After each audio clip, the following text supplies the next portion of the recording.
Судството и извршната власт во конфликт околу финансиската независност. Судиите за прв пат со директна порака до председател на владата. Судскиот систем никогаш не генерирал долгови, а државниот долг од 2 милиарди евра е последица на постојаното задолжување на власта. Ова преку соопштение го вели судската власт, како реакција на вчерашната изјава на премиерот, дека законите од реформската агенда носат една главна реформа – зголемување на платите на судиите, обвинителите, судските и обвинителските службеници.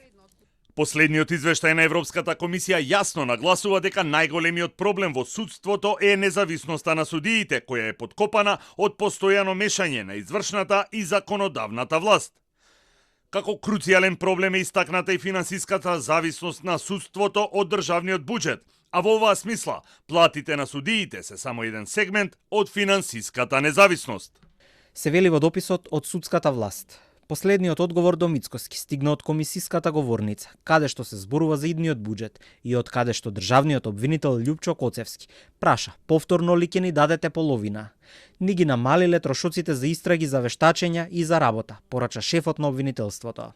Повторно и за следната година, наместо законски предвидениот минимум од 0,4% од вкупниот буџет се предлагаат едвај околу 0,2 за потребите на обвинителството.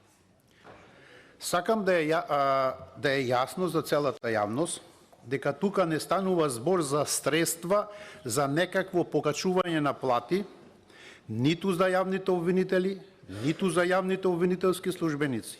Во предлог буџетот планираните издвојувања за плати се до денар исти како и оваа година, а не се предвидени средства ниту за додатоци кои законски им следуваат на вработените.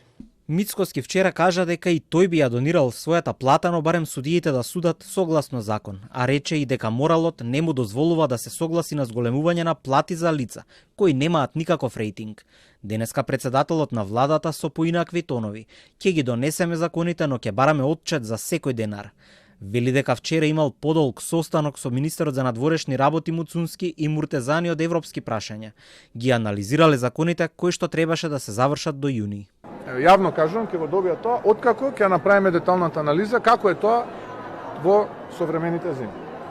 Сами нека вработуваат, сами нека напредуваат, сами нека се грижат за сите оперативни трошоци, сами нека се даваат плата во рамките на буџетот. Само една работа ќе бараме – одговорност. Да видиме тогаш што ќе пречи. И очекувам исто така да излезат од Брисел и да кажат браво. И да ни кажат дека сме одлични. Петка дека сме добри.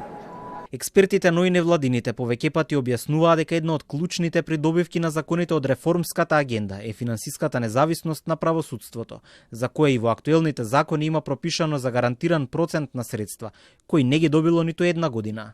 Целта е судството и обвинителството да не зависат од извршната власт, ниту за инвестиции, ниту за вработување на службеници, зашто сега се жалат дека не добиваат согласности од Министерството за финансии.